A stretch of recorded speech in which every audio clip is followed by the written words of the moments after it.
welcome to VivWilliamsTV. This is a story about love, Tuscany, and lasagna. My friend Sheryl Ness went to Italy. So I was visiting friends in Tuscany, this little tiny village of San Gusme. She met a very dashing Italian chef named Vincenzo Giangiordano. This is his restaurant. She asked him for the recipe for a decadent chocolate cake that he served. So I got the recipe. There was a little spark I could feel. He asked me for a coffee a few days later, and we had coffee with our dictionaries. Yes. And that's how our story started. She went back to the States, but love pulled her back, and they got married. And she wrote this book about it. It's called Love in a Tuscan Kitchen, and it's full of yummy recipes. We're going to make one of those recipes today. It's the lasagna, which is a typical Christmas tradition in Italy, but I think it's fabulous any time of year. Fresh pasta. Okay. Vincenzo makes his own pasta. This is the pasta dough I make this morning. After letting it rest for 30 minutes to an hour, Isn't that nice, though? It's really tender to the touch. he portions the dough and rolls each one out into sheets in the pasta machine. He rolls it through several times, making it thinner each pass. And before each pass through, he sprinkles each piece with flour to avoid sticking. After all the dough is rolled, it's time to boil the pasta in water.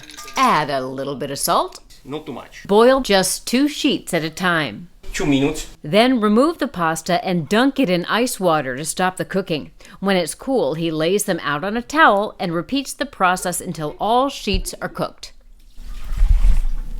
Now the ragu sauce. This takes time. It's been cooking for... Yeah, this is 3 hours. Vincenzo says each family has their own special sauce recipe. His mom's version includes a variety of meat. Veal, beef, lamb and pork. Yeah. Yes. Okay, time to assemble the lasagna. After a good dose of cooking spray, Vincenzo spreads a little sauce on the bottom of the baking pan to prevent sticking.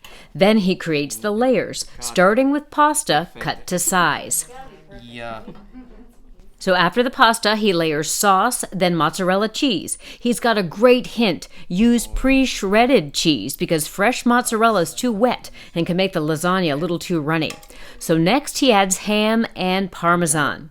He repeats the layers until the pan's full, making sure the top layer is just sauce, mozzarella, and parmesan. The last step, drizzle it with olive oil. Sorry, I'm too fast. Perfect. Bake the lasagna at 350 for 1 hour. When it's done, let it sit for 10 minutes or so before cutting. Serve it with a little sauce, sprinkle of parmesan, and drizzle of olive oil on top. It is Tuscan love in a dish. Delish! Thanks Vincenzo and Sheryl for sharing this recipe and your wonderful story of love in a Tuscan kitchen.